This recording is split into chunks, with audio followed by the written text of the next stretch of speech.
I turned around and said, listen, I'm having a problem with a man right now, okay? I don't like men very much, so shut the get away from me, because I am in a pissed off mood. And he just went, okay.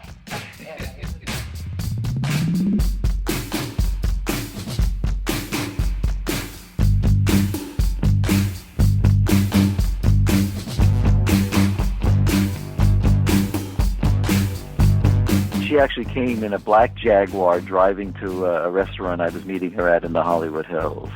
And she was 47 years old. She was still very attractive. She still had that dynamic smile. And the story that really, she told me, was a turning point for her was this story in the taxi. Because she said that it proved to her that she wasn't to be taken lightly, and that she was not a Charlie's Angels airhead, basically. Farrah was doing Extremities, the play off-Broadway in Manhattan, and it was raining, and I remember I was on Fifth Avenue and 51st, and I had on these, I remember it exactly, these pants, these Marc Frison shoes with little heels, but they were like stiletto and kind of this big shirt, but it was raining and I was wet, and all I was thinking is, I'm going to have to do this performance with wet hair. What we're going to do, I'm going to be late, there's no taxi, when it rains in New York, there is no, I've never been late, I've never missed a performance, oh my God, so I was panicking. And I had my assistant with me who was a gay guy. I didn't know him very well, and so one of these, what I thought, I guess, was a gypsy cab, kind of a van pulled up, and he said, are you trying to get a taxi? And I said, yes. He said, okay, get in, I'll take you. And he said, where do you want to go? And I told him. Now, we passed, actually, the street I want to go to, and I went, no, wait, oh no, because now I'm in a panic. And so he just slams on the brakes, and reaches over and pulls a screwdriver out of the, glove compartment. And he turns around to us and he holds it like this and he goes, give me your money. So I said, oh man, listen, let me tell you something. I'll give you all my money. Just please take me where I want to go. Which you passed it. So if you just do that, he said, just shut the up. Give me your money. He was like really abusive.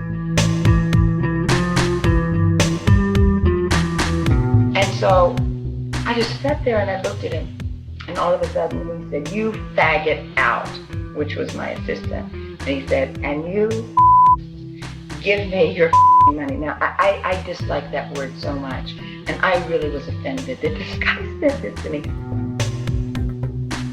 So I have my assistant like pulling on my right hand, which I'm right-handed, so my strongest hand, in case I might need to defend myself.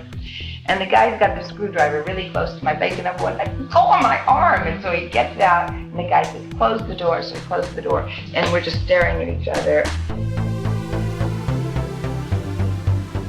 And in my mind, I'm going, okay, he's got a screwdriver. That'll go on my leg, and that will hurt. That'll hurt, kill me, because it's not going to get my eye. I'll go back. And I've got on these stiletto heels. Aim for his face. Okay, if he wants to duke it out, my legs are my strongest, okay. So we just sat there looking at each other, and he's like enraged. He's like some crazy guy. He's white, but he's just like, his face is all frothing and everything. And so I said, come on, chicken. You gonna use it or what? What? Come on. And so he just went, you shut the up. Shut the up. Give me your money. I said, you. No. If you took me where I wanted to go, I would. Now, you. So do something or let me out, because I have to go. He said, you get out, get out. He started screaming at me, get out, get out. But anyway, I got to the theater like 2 minutes before I went on. Oh, when we got out, my assistant said, I can't believe he called me a faggot. I said, he called me a